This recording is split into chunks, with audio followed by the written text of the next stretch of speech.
Welcome to Digital Detectives, reports from the battlefront. We'll discuss computer forensics, electronic discovery, and information security issues and what's really happening in the trenches. Not theory, but practical information that you can use in your law practice. Right here on the Legal Talk Network.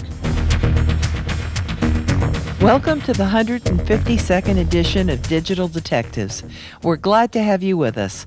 I'm Sharon Nelson, president of Sensei Enterprises, a digital forensics, managed cybersecurity, and managed information technology firm in Fairfax, Virginia. And I'm John Simek, vice president of Sensei Enterprises.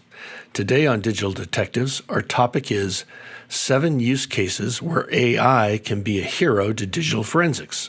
Our guest today is Shashi Angadi, the CTO at Exterro and one of the original co-founders of Exterro. Shashi focuses on the technology direction, vision, and innovation at Exterro to sustain the challenges of the legal GRC industry. Since the beginning of Exterro, Shashi has been leading the technology innovation engine at Exterro with disruptive innovations for the legal GRC industry using AI and other advanced technologies. Shashi has been instrumental in transforming Exterro from a 4-member team to an industry leader in the legal GRC space. Welcome to the podcast today, Shashi. John and Sharon, thanks for having me on this podcast. It's a pleasure to be here. Shashi, why don't we get started here, and why don't you provide our listeners with a little background about yourself and your primary duties as the CTO of Exterro? So my name is Shashi Angadi. I am the Chief Technology Officer at Exterro. I am one of the original co-founders of the company. I am an undergrad computer science degree from Bangalore University and an MBA from Rice. Before starting Exterro, I worked in large corporations like US Bank, consulted for companies like Nike, Xerox, AutoZone. At Exterro, I run the technology and strategy for the organization. It includes mainly product architecture, engineering, infrastructure services, security, and compliance. I also look at new opportunities and innovative solutions to transform the business and keep it ahead of the competition. I live in beautiful Sarasota, Florida, with my wife and 2 kids. When did Exterro begin using artificial intelligence, and what were its functions initially? When we started looking at the data, and when Exterro started moving into providing solutions in the data, legal GRC and the data arena, so a couple of things came to our mind, right? One, I think you can consider it as a motto or how we look at problems and how we look at providing solutions to our customers. One is do more with less, and the second one is get to the facts of the case faster, cheaper, easier. Both of these things are related, and also our topic of discussion today about AI use cases. Why I want to mention this is, so over the past few years, the data explosion has happened. So think about it, right? So 2 years back, you went and purchased your iPhone or your computer. People were talking about in gigabytes, right? You would have a 8 gigabyte phone or a 64 gigabyte phone. But today, when you look at it, all the phones are about 512 GB or 2 terabytes, and even the computers are the same. Any other devices go with the same thing. They can carry a lot of data, and they have a lot of processing power. But if you look at from an investigation department on forensics or IT security and infrastructure or within the e-discovery itself, so the budgets have not grown 100, 200, 300%, and even the number of personnel that deal with this day-to-day are not increased as well, right? But how do you go back and really make sure that you can do your work with the limited amount of budget you have? So that's when we started realizing, so we'll use the computing power, the processing power that exists, and also basically what we can look at is AI for some of these solutions where we can process this data. As fast how much ever it grows, we would be able to process it quickly, and also with a lot of scaling power, right? And that's when we said we are going to start using AI and provide those solutions for our customers. And initially, when we started, the basic fundamental things we brought up is about document classification clustering. That time, those were the simple algorithms that were available, and somewhere where it gave the investigators and the people who work either in e-discovery or in forensics or IT security start off at a certain place, right? And then, gradually we built on the forensic side, we built something called as, image recognition. So where you can literally go back and classify images. And also you can search them, in layman terms, get me all the images which have guns in them, or, come get me all the images with cars with the license plates. I think those are some of the, quick wins we started with. But again, we have been, innovating and getting to a lot of other, use cases using AI. Let's talk about the 6 use cases where AI is a hero to digital forensics. So why don't we start with automated log analysis? As an engineer, as a CTO, and also as working in the security arena as well, I mean, log analysis is the lifeline of any IT infrastructure or security teams, and even for engineering teams as well. Today, I mean, you have application logs, you have, system logs, and you have different operating systems. You have firewalls, you have networks, you have event logs that, computers generate. There is so much of logs that are generated. But at the same time, so you cannot go back and look at them manually. So back in the days when there was, client server applications, flat client applications, that was all great. But now we are talking about multiple devices, all heterogeneous operating systems. And then you're talking about the cloud and, other data sources. So when you look at the whole thing, I mean, it's going to be impossible for any human beings to go through those logs to find problems. So where AI can come up with is something like, an anomaly detection, right? So you can have some models that you build where you can literally look at the patterns of what these logs are generating and look at whether there were potentially security breaches or there were system failures or critical issues that require immediate attention, right? And then, AI can be always used to something like a log imputation, right?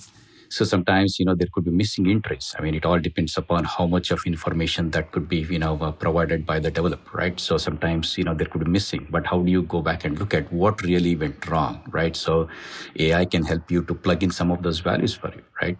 And also, there is something like, realistic log data generation. So there are generative models that can help build some of these logs and synthetic log files and all that stuff for training your own algorithms. And then there is contextual analysis, right? So when you want to go back and understand what really went wrong, whether it's in your operating system, whether if there was a threat of, cyber incident, you need a timeline of the entire logs when the logs were generated, right? The timelines would give exactly what happened, when, where it happened. So some of these things, it's tough for us to, generate manually. I mean, that's when AI really plays a crucial role to, come up with, some of the things that I described earlier. Overall, I mean, when you look at AI with log analysis, it could improve, the reliability of your systems for your end user. I mean, it could maintain, security posture, especially in cloud computing environments to prevent data breaches. And overall, I think important business decision making is going to be, very useful with this log analysis. Well, it sounds very fascinating, but it is, of course, the biggest thing, I think, but maybe not the only thing. And certainly one of the things we have seen is AI begin to become involved in being a part of the malware scene. It's amazing how fast that happened. How are you operating with respect to malware detection? What are you doing? Originally, I think, so from a malware detection, I think, so the legacy systems would be, looking more at a signature-based detection, right? So you're looking at a hash, you're looking at, some sort of a database to see whether it's a malware. I mean, you would be looking at some checksumming and, application, allow listing or some of those, passive, technologies. But I think what has happened recently, I don't know, I mean, if you have looked at, the talks, project that was like the McAfee engineers going into dark web, and they literally found out a malware generation toolkit. So hackers are becoming so sophisticated. I mean, they're running like a big enterprise where, you can go and they sell these malware ransomware toolkits where people can generate and pay them off through, Bitcoin accounts and things like that. So that means, so you can't go with some sort of a static method, right? So always you need to look at, something like a, dynamic, where you have dynamic methods where you have, all these algorithms analyzing, so how analyzing based on the behavior of your network, right? So also looking at whatever, whether there is a malicious activity happening. So some of these things, from a malware detection. So what I call it as, so there is something like a good behavior versus a bad behavior, right? Analysis. So you cannot just do an analysis on the bad behavior, looking at, there is something going on in the network, and I'm gonna go back and isolate this malware, or something like, there's a software which is behaving maliciously. I'm going to, take that out. I think there are newer models which, we are looking for is to understand what are the good behaviors, because as I said, people can generate malware. Anybody can pick up that malware toolkit and start generating. So instead of going against the bad behavior and understanding them, let's look at what are the good behaviors of the system, because we know from an IT infrastructure and security, what are the systems that are allowed, and what is going to be our patterns in terms of our network and access and everything. And then let's build a model, and anything that doesn't fit into this model, AI model, probably is a bad actor, right? I think those are some of the things that we are, looking for. So rather than trying for, what we used to call it as malware trapping, now we can effectively start going out and doing a threat hunting. I mean, that's what, everybody is looking for. So that's where, some of the places, we are looking at, building some of these models and augmenting the cybersecurity use cases that our forensic toolkits provide. Before we move on to our next segment, let's take a quick commercial break. Welcome back to Digital Detectives on the Legal Talk Network. Today, our topic is 7 use cases where AI can be a hero to digital forensics. Our guest today is Shashi Angadi, the CTO at Exterro and one of the original co-founders of Exterro.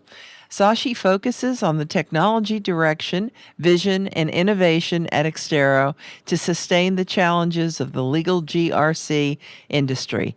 Since the beginning of Exterro, Shashi has been leading the technology innovation engine at Exterro with disruptive innovations for the legal GRC industry using AI and other advanced technology. He has been instrumental in transforming Exterro from a 4-member team to an industry leader in the legal GRC space. Well, Sashi, can you talk a little bit about how the artificial intelligence is applied to image and video analysis? One of the things that we use AI and some of these things that we are building in our product, one would be the media identification classification. What I mean by that is, so you can train and identify and categorize, right? So the types of multimedia files, right? So images, audio recordings, video recordings.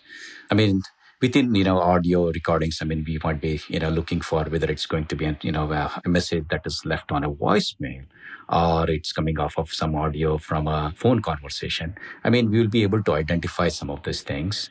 And also, within the videos itself, right? So, whether it's going to be, based on, language detection of the video. So we can go back and look at, and classify them, right? So different languages based on those videos. And this basically helps to, organize, right? So when we look at evidence, as I said, there is so much of data explosion. So whether it's audio, video, think about, right, number of selfies, images, all the stuff, on your phones. So it will make the easier for the investigators to, focus on relevant materials. I mean, they could get rid of junk. I mean, they can just focus on something that is more relevant.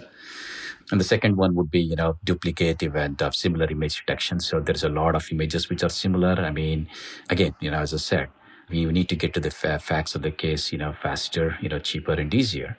And you could have a lot of images that are duplicates. I mean, some of them can come from your phone. Some of them can come up from your computers, but they're all the same images. Some of them can be basically resized, right? So identifying those duplicate images and, getting rid of them, I mean, we can all be, it's all going to be done through some sort of an AI, algorithms there.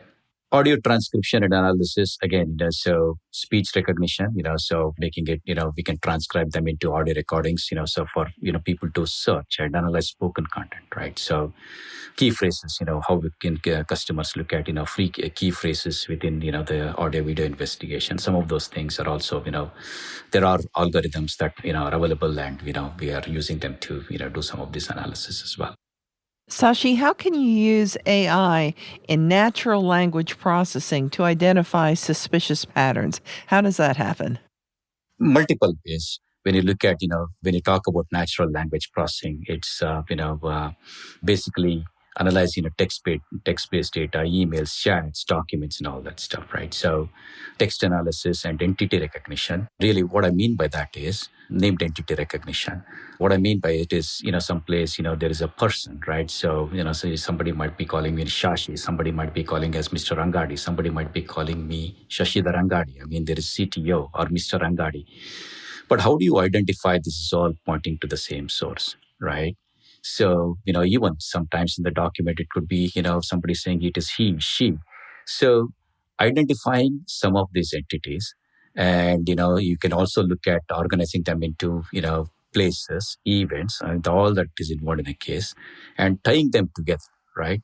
So how do you tie them all together? That's one of the use cases that, using natural language processing, we are, building.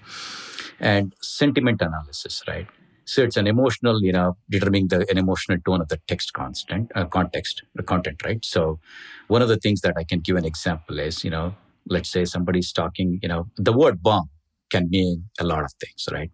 So I can go back and talk about, so the movie bombed at the box office. I mean, there is a bomb in that particular sentence as well. And the context, how it is used, right? And also somebody can say the movie theater was bombed.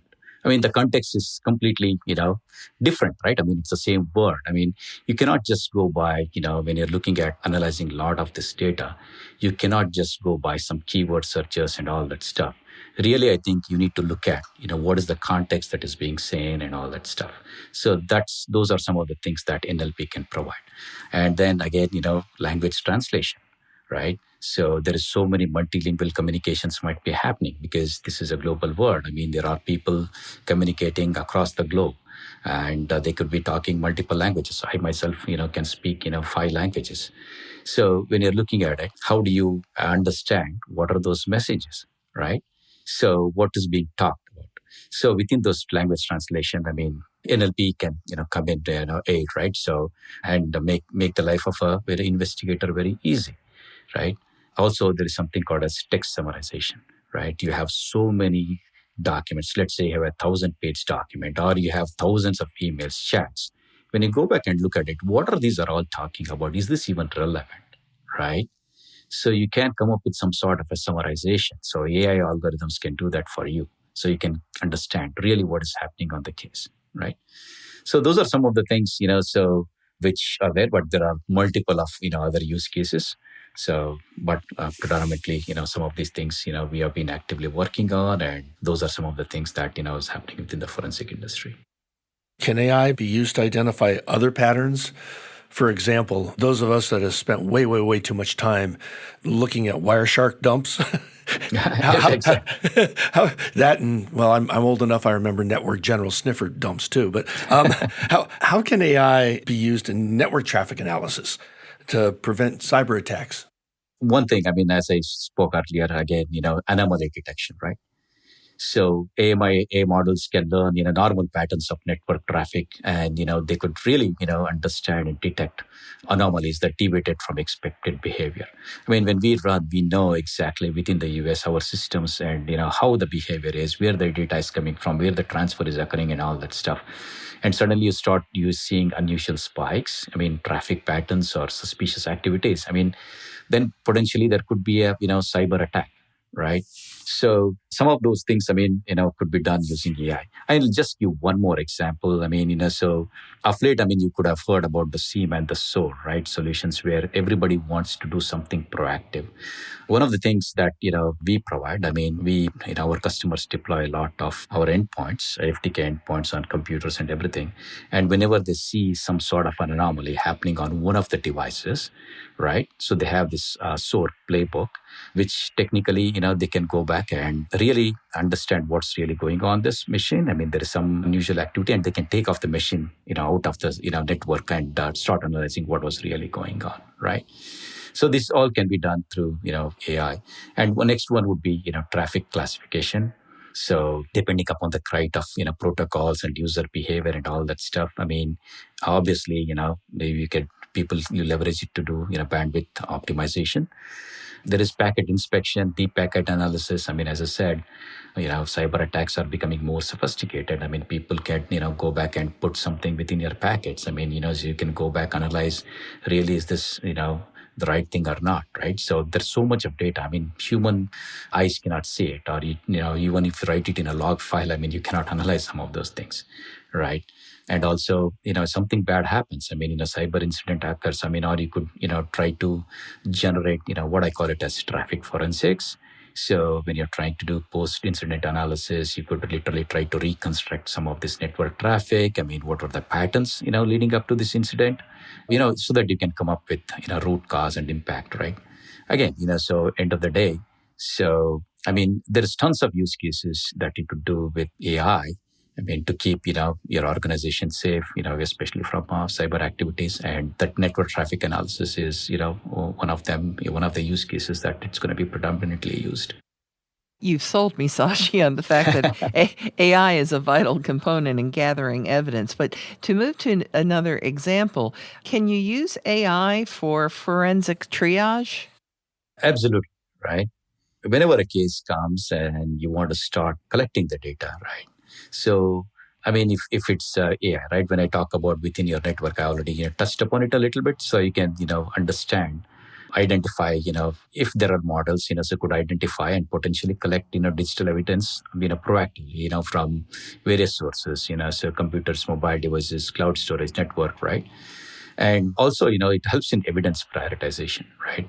So quickly you can do some sampling of data, understand, what is, this case all about, right?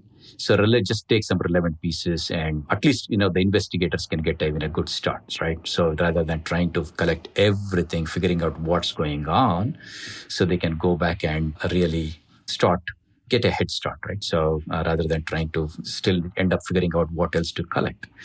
And again, so when they go back and analyze this data, so it could come up and say, hey, look, this person had one phone. I mean, based on what I can see from the model here, this person has been talking. I mean, maybe it's not just one device, but he's using multiple devices. So AI is going to, provide some of those solutions. So where, missing pieces of information, you can go back and, start, collecting, right? Which, you may otherwise never know and all.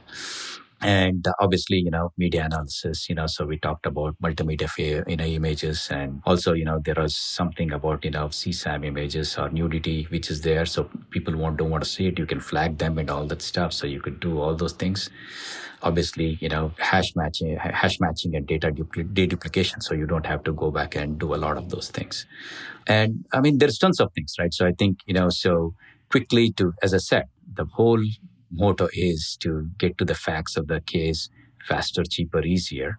I mean, AI is going to be one of those tools where, very important in terms of, triaging, right? So if it provides a data timeline, so it reconstructs about timelines or, how things happen.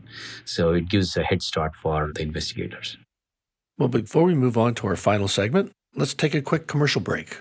Welcome back to Digital Detectives on the Legal Talk Network. Today our topic is 7 use cases where AI can be a hero to digital forensics. We've introduced Shashi before, so I'm going to do the condensed version here. Our guest is Shashi Angadi, the CTO at Exterro and one of the original co-founders of the company. Shashi focuses on the technology direction, vision, and innovation at Exterro to sustain the challenges of the legal GRC industry. My final question, Shashi, is, in your opinion, what effect is generative AI going to have on digital forensics over time? And I know that's kind of a crystal ball thing, but let's say the next, maybe we'd be rich if we could forecast the future, right? But what about the next, let's say, 6 months to a year?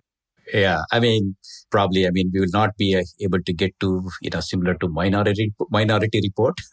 I know if you have seen that movie there. For sure.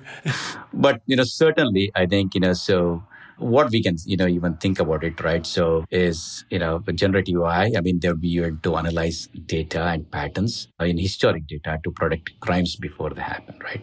So, or any, issues, right? So just let's think about, what happened in the Paris, riots, right? Something happens, so some incident happened and, entire rioting started happening, right? I mean, how did this start, right? So probably, they started off with some WhatsApp messages or something from social media, something happened, right? And, obviously, similarly, I mean, things have happened, within the US itself, right? After the elections, before the elections, whatever, right? So I think one of the key things, so at least, when there are any red flags, right? So people would be able to look at and say, hey, what is this going to impact and what are the things? I mean, that gives a good edge, right, for this law enforcement community to, put things in place so that, they can avoid all the damage that could occur, right? So that's one of the things that, we think would happen. Obviously there is, crime analysis. I mean, you have all this historical data, historical case. Probably it can, help law enforcement to come up with and say, maybe this is similar to a certain case. Maybe you need to look at, collecting certain, a certain types of evidence, or you can take a certain path, right? And also one of the things, so it could happen is, so on the audio, right? If the audio is not right, how do you go back and enhance the audio to understand what really was being spoken, right? Sometimes, you don't get the full audio. So what might have been really spoken? I mean, you're looking at, images, right? So at a certain given instance, if you have somebody, taken an image, I mean, there is something in the background and there is partially, partial image was there. So you can complete that image and really get a context of what really was happening there, right? So the same thing with video. And also you have all this, CCTV footage. I mean, some of them could be garbled. Some of them may not be really visible. I mean, how do you enhance those things, to, for within the investigation? I mean, those things will be there. I think some of these things are great. I mean, for the investigation. On the flip side, I mean, I know you've been hearing about, deep fakes, right? Where, people can create a false narrative. They can generate a video as if or audio of some person. I mean, if people can believe that this was happened by, somebody said something, right? Which may not be true. I mean, those things will show up. I mean, I think, so we will have to, the good actors have to, build again, AI to beat the bad AI, right? So, I mean, it's going to be interesting. I mean, so yeah, generative AI has shown a lot of great things, but again, there will be a lot of bad things going to come out of it. But I think end of the day, I feel, the good actors will prevail, and it's going to be a challenge, but I think it's going to present a lot of, opportunities as well. You're right about the challenge, and certainly we're going to see it within the next couple of years. That's for sure. John had asked you, Shashi, about the next 6 months and year. I mean, going further out, I mean, we've seen a lot of people say it's only going to move a certain distance in the next 6 months to a year. But where do you see AI going with digital forensics after that?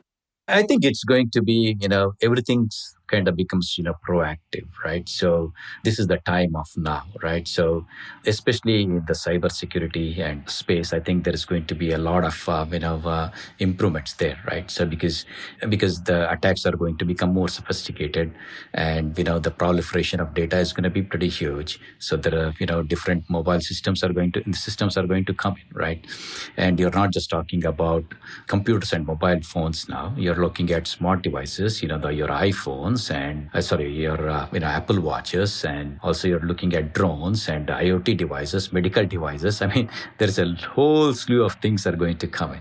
So you need to be able to analyze, that data as well. So, but I mean, we are touching the surface here. But I think AI is going to, help, in some of, analyze some of this data as well. As I said, in the cybersecurity, I think, so threat hunting, I mean, people will become more proactive. Systems will show up, systems will come where, they can effectively and, try to eliminate all this, cyber incidents from happening.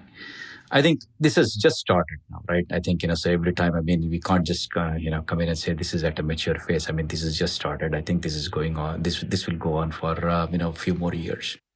Well, I have no doubt of that. We've so much enjoyed having you with us, and you certainly have hammered into our heads that things will be faster, easier, and cheaper. We we got that line down.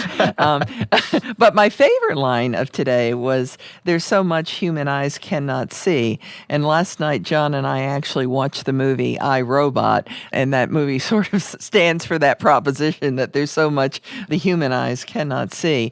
So I think you've taught us a lot about what might be coming in the future for AI, and it is sort of remarkable, and it was wonderful to have a guest who is so very knowledgeable in all of this. So thank you so much for being with us, Shashi, today.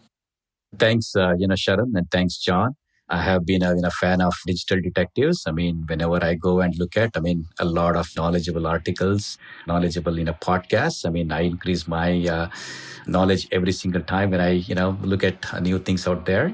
So awesome work from both of you guys. Thanks for having me today.